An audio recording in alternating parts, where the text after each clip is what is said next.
भारताच्या परिवर्तनवादी लढ्यामध्ये ज्या ज्या महामानवांनी महानायकीने आपले योगदान दिले त्या सर्वांना मी पहिल्यांदाच अभिवादन करते। आज C2 अफिलिएटेड MSMRL नांदेड जिल्ह्याची सर्वसाधारण सभा या ठिकाणी आयोजित केलेली आहे।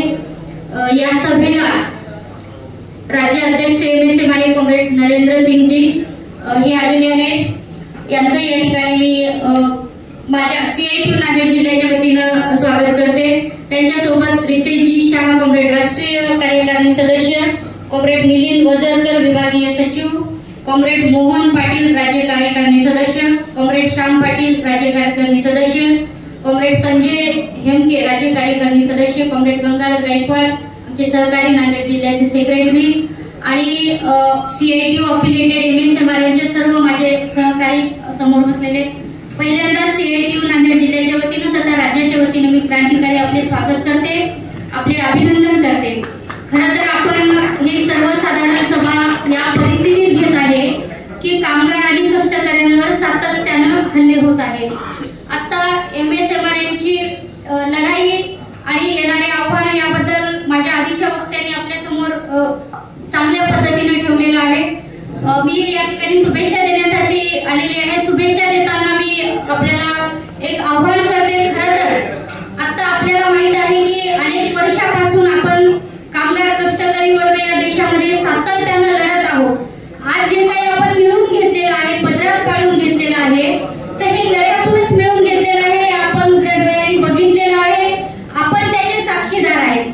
CITU हे देशातली सगळ्यात मोठी कामगार संघटना आहे, त्याला अफिलिएटेड म्हणून MSMRL संघटना आहे आणि महाराष्ट्रामध्ये खूप चांगल्या पद्धतीनं काम करते।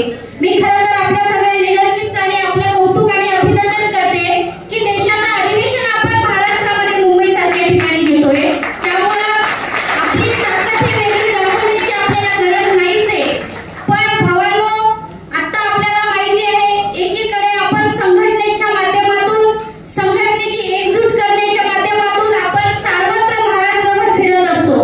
आता मी CITU ची राज्य सचिव म्हणून काम करत असताना आमचे सहकारी कॉम्रेड श्रीकांत फोपसे हे माझे सहकारी आहेत, ते राज्याचे उपाध्यक्ष आहेत। सातत्याने MSMRLच्या आंदोलनाबद्दल, येणाऱ्या अडचणीबद्दल आमची चर्चा होत असते। आम्ही पहिल्याच मीटिंग मध्ये खरं तर आपली मला वाटतं आता MSMRLची सभासद नोंदणी महाराष्ट्रात 20,000च्या पुढे गेलेली आहे। मागच्या वर्षी 10.5 मग कमी झाली कारण 15,000 क्रॉस केल्यावर आम्ही केक कापलेला मला आठवते, सेलिब्रेशन केलं होतं महाराष्ट्राच्या CITUच्या बैठकीमध्ये 10,000। तर आता आपण पहिल्यांदा तर हा विचार करायला हवा की महाराष्ट्रामध्ये किती MSMRL आहेत आणि किती संघटित आहेत। संघटना वाढण्यासाठी नुसती लिडरशिप गरजेची नाही, तर संघटना वाढण्यासाठी प्रत्येक कार्यकर्ता हा गरजेचा आहे। त्या कार्यकर्त्याला वाटलं पाहिजे की माझी संघटना आहे, म्हणजे संघटना म्हणजे नुसत्या कार्यकर्त्यांची नसते, तर ती आपल्या सगळ्यांची मिळून संघटना तयार होते। आपण लढताय, आता मला माहिती आहे प्रत्येक आंदोलन असतं, देशव्यापी कॉल असतो, आपण सहभागी होता, आपण आंदोलनात उतरता, आपण आपला आवाज बुलंद करता। परंतु आता आपल्या कार्याची दखल घेत असताना एकीकडे आमची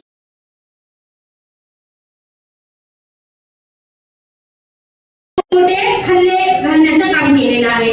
आपल्याला माहिती आहे आपण संघटनेच्या एकजुटीतून, संघटनेच्या लढ्यातून खूप काही मिळवून घेतलेलं आहे, परंतु ते पुरेसं आहे का? आज आम्हाला येणाऱ्या अडचणी काय आहे? मागच्या काळामध्ये बरेच आपल्यावर जे हल्ले होत असताना एखादा जर आपला कार्यकर्ता किंवा कामगार मालकाला बोलत असेल तर त्याच्यावर दबाव आणला जातो, त्याची बदली केली जातं। म्हणजे हे कोणत्या पद्धतीने हल्ले होत आहे आपण पूर्वीपासून बघत असताना देशाच्या सरकारने मात्र आता आपण अनेक वेगवेगळ्या पक्षात काम करतो, वेगवेगळ्या संघटनेत काम करतो, वेगवेगळ्या विचारधारेत काम करतो। भावांनो, आपले मतभेद असले तरी संघटनेच्या माध्यमातून आपले मनभेद असले पाहिजे।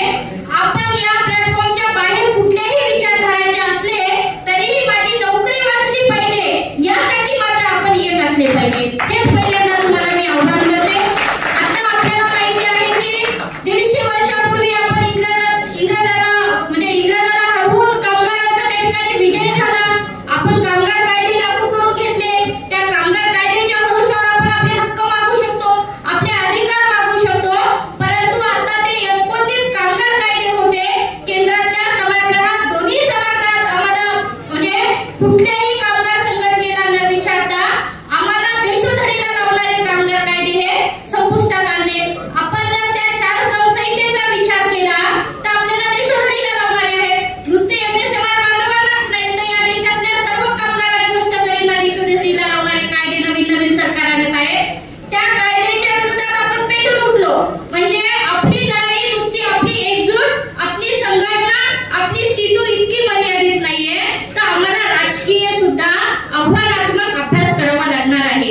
आता आमच्या विरोधात ते कायदे होत असताना आम्ही जर गप्प बसलो तर कसे काय आम्ही आमची जे ध्येय आणि धोरण आहे ते पूर्ण उद्दिष्ट पूर्ण करणार? आता केंद्रातल्या कायद्याने 4 श्रमसंहिता लागू केल्यात आमच्या महाराष्ट्रातला प्रत्येक कामगार, मी नुसतं एमएस कामगाराबद्दल नाही बोलत, पेटून उठला, तात्पुरते स्थगित केले केंद्रातल्या सरकारने.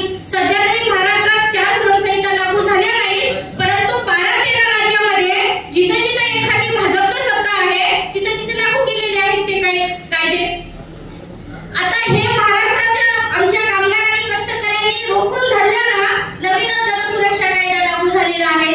आता तुम्ही सगळे उच्च शिक्षित आहात, तुम्हाला जनसुरक्षेच्या बाबतीत वेगळं सांगण्याचं काहीच कारण नाहीये, कारण सगळे अभ्यासू आहेत, सगळे आपण पेपर वाचताय, सगळे न्यूज पाहताय. जनसुरक्षा कायदा हे नक्षलवादाला खतम करण्यासाठी म्हणजे संपवण्यासाठी आणलेला आहे असं सरकार म्हणतोय, परंतु जनसुरक्षा कायद्याचा जर आम्ही अभ्यास केला तर तिथं नक्षल अर्बन संपवण्याचं कुठलंही एक वाक्य सुद्धा नाहीये. आता जनसुरक्षा विधेयक जर लागू झालं म्हणजे दोन्ही सभागृहात ते पास झालं, परंतु ते सहीसाठी राज्यपालांकडे गेलेलं आहे. ते जर लागू झालं तर पहिला झटका आम्हाला बसणार आहे. या देशात कोण आंदोलन करतो, या देशात कोण मोर्चे काढतो, या देशात सरकारच्या विरोधात कोण बोलतोय तर ते आम्ही आहोत. कारण आम्ही सरकारच्या विरोधात नाही बोलत, आम्ही आमच्या हक्काच्या लढाईसाठी बोलतोय. आमचे हक्क मिळाले पाहिजे.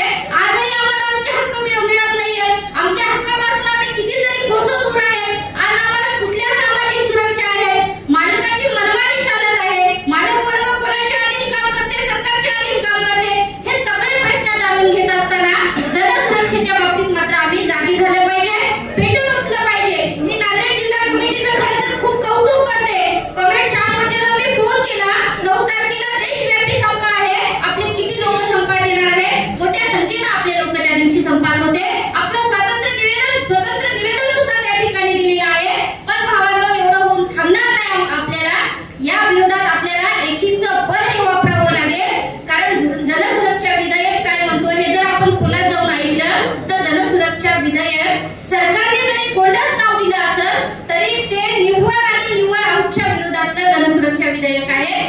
जनसुरक्षा विधेयक जर लागू झालं आम्हाला सरकारच्या विरोधात बोलता येणार नाही, आम्हाला सरकारच्या विरोधात संप करता येणार नाही. म्हणजे त्यामध्ये अशा काही घाणे घालून ठेवलेले आहेत सरकारने की आम्ही जर सरकारच्या विरोधात काही बोललो तर आमची संघटना ही बेकायदेशीर आहे असं जाहीर करण्याचं स्वतंत्र आपल्या यांना दिलेलं आहे सरकारला. म्हणजे आम्ही लढू नाही, आम्ही आमच्या हक्काचं मागू नये, मग कुठलं आम्हाला स्वतंत्र आहे? आज स्वतंत्राच्या आपण गप्पा मारतोय, देशाला स्वतंत्र होऊन सध्या तर वर्ष झाले, परंतु आजही आम्ही मुक्तपणे जगतोय का? आज काय खायचं आम्ही हा सरकार ठरवतोय, आम्ही कसं वावरायचं, आम्ही आंदोलन करायचे नाही, आम्ही आमच्या हक्काचं मागायचं नाही, हे जर सरकार ठरवत असेल तर मग ते आमच्या स्वातंत्र्याला काय अर्थ आहे? आम्हाला प्रश्न पडला पाहिजे. म्हणून आम्ही जनसुरक्षेच्या विधेयकाच्या विरोधात लढलं पाहिजे. येणाऱ्या काळामध्ये नांदेडची जिल्हा कमिटी ही लढेल. महाराष्ट्राची सीआयटीयू, देशाची सीआयटीयू आपल्या सोबत आहे एवढीच या ठिकाणी ग्वाही देतो आणि आपली रजा घेतो. मला मुखेडला कार्यक्रम असल्यामुळे जावं लागतं. इन्क्लाब जिंदाबाद, लाल सलाम. मला आपण बोलवलं, माझा सन्मान केला त्याबद्दल क्रांतिकारी अभिनंदन.